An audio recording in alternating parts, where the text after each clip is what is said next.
Whoa, is that the Reject Nation? They snuck up on us. I'm Greg. I'm John. Gorg John.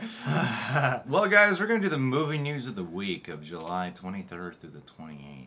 Oh, boy. Are you ready? Are you ready? The ready? top stories. Patreon gets more stories. That's the way this works. But anyway, we'll cover the top two for you guys on YouTube. Guys, did you hear Wonder Woman is getting serious Oscar campaign consideration and all that fun stuff? Isn't that exciting? Guys, you know, I think this information is interesting. Sure.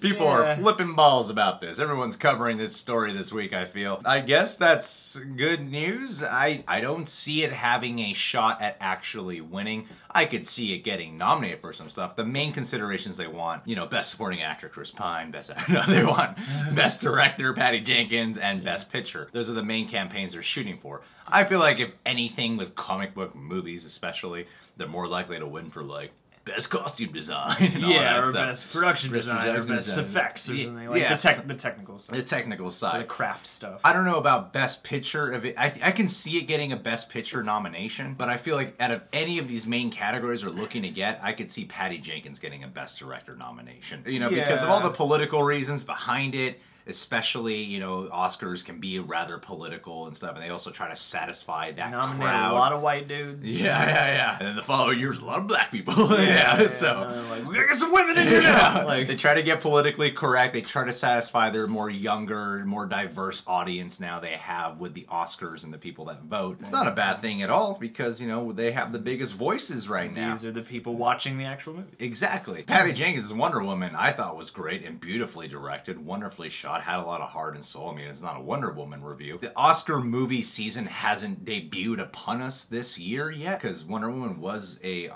summer blockbuster. But let's keep in mind, Mad Max Fury Road, while not a comic book movie, was a major summer blockbuster, and that took home like 6 Oscars that year. And it was a Best Picture nominee as well. So I don't see why Wonder Woman doesn't have a shot at getting nominated for Best Picture. But if anything, it should at least get a Best Director nomination. Yeah, I would be happy about that. The thing about Wonder Woman is, like, to me, there are still things, like, while I adore a lot of things about that movie, like, at the end of the day, it's a comic book movie, like, it's a superhero movie, and it falls into some of those traps towards the end and stuff. Best Picture, to me, is a little bit of a stretch. I'm like, I love that movie, but it's just not the kind of film that I think of, and I think there are movies that have executed better, you know, at least in terms of the whole movie aside from the context. Well, it's a very culturally impactful film, and I think it's one of those superhero films that will be talked about decades from now. Totally. Kind of like how The Dark Knight is. I think, it's great and it is important, so I would like to see a lot of Oscar love for Wonder Woman. I think Patty Jenkins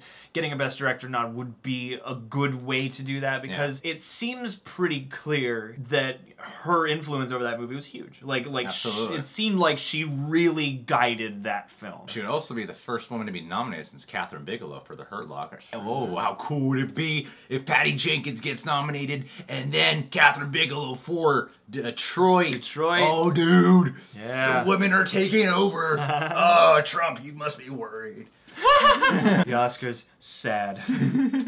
So biased. I got the best movies. Guys, guess what? James Cameron is otherwise known as Jimmy. Jimmy C. Yeah. JC is about to get the rights back for Terminator, and he is eyeing a potential continuation of the franchise, maybe even a new trilogy. The question is, to quote, the question is, has the franchise run its course or can it be freshened up? So I'm in discussion with David Ellison, who is the current rights holder globally for the Terminator franchise, and the rights in the U.S. market revert to me under U.S. copyright law in a year and a half. Is this like an official statement he wrote? Or does he just speak that eloquently? So he and I are talking about what we can do.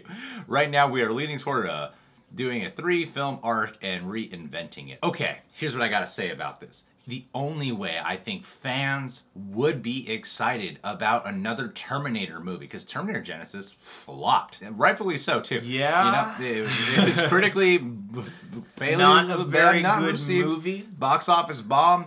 Makes sense, especially considering the prior 2 movies were also bad. Having James Cameron step into the mix, maybe not as directing it, but being one of the creative heads on it, playing like the Kevin Feige for the Terminator movies or something, would make the most sense because James Cameron is the only one who's made good Terminator films. He's the only one who's done it. He invented the world, he invented the lore, he invented all of it. He brought Arnold to it. So James Cameron being involved in it, I think would be awesome. The question is, does James Cameron really have ideas for what he could do? It seemed like he pretty much wrapped up the movie with Terminator 2 all those years ago. Or is he just gonna try to go in there and do course correction? Or can he just let it die? I think James Cameron doing it, I would be more interested, more excited for it, because I feel like he's the only human being who can do it, except for, you know, like Denis Villeneuve or something. Whoever the hell we think can do any project. Honestly, to be completely honest, I'm not really excited about this news. I don't like the idea of a trilogy. I don't, because Terminator 1 wasn't planned to be sequels, and Terminator 2 was meant to end it. Yeah, I generally trust James Cameron. I'm weary about this because, you know, we've started to see it more and more. Like, you know, Ridley Scott is a prime example of why I'm worried about something like this. Because, you know, it's like, yes, your beloved franchise, I get it, but unless you really have a great idea, I don't think we need this. And, you know, it's a good opportunity. There will always be a craving for another good Terminator movie, but I'm sort of with you. I'm like, what's the driving motivation? What's left to tell? And I like, again, I generally trust James Cameron's judgment. He seems like a guy, like, even Avatar, which I don't really care for, and a lot of people don't seem to really care for. Like, you know, he at least made a bold impact with that movie. He came out and with that whole thing about Terminator Genesis being like, no, this one, yeah. That has kind of put a weird taste in my mouth in terms of him and Terminator. I would really have to see what his plan is. I guess, you know? the worry is, you know, Terminator 2 had groundbreaking, like, that word is not applied lightly with Terminator 2. That was groundbreaking special effects. What made that film so special, beyond the special effects,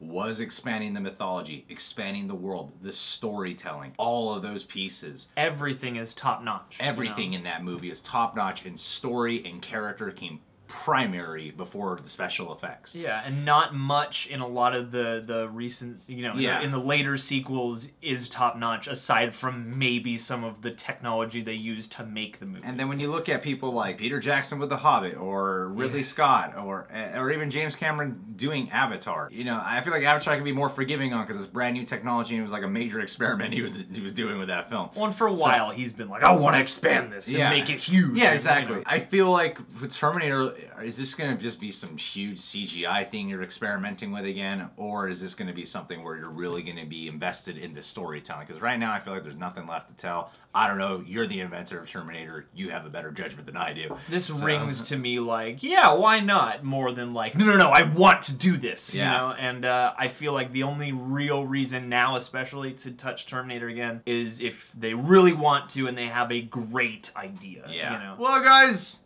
those were the most interesting stories we could find this week. True that. Not a lot after Comic-Con that's that exciting. Nope. Subscribe to The Real Rejects, click the notification bell, dash on Humphrey on Twitter and Instagram, and check out our Patreon for exclusive perks and rewards, and every week an extended version of our movie news segment.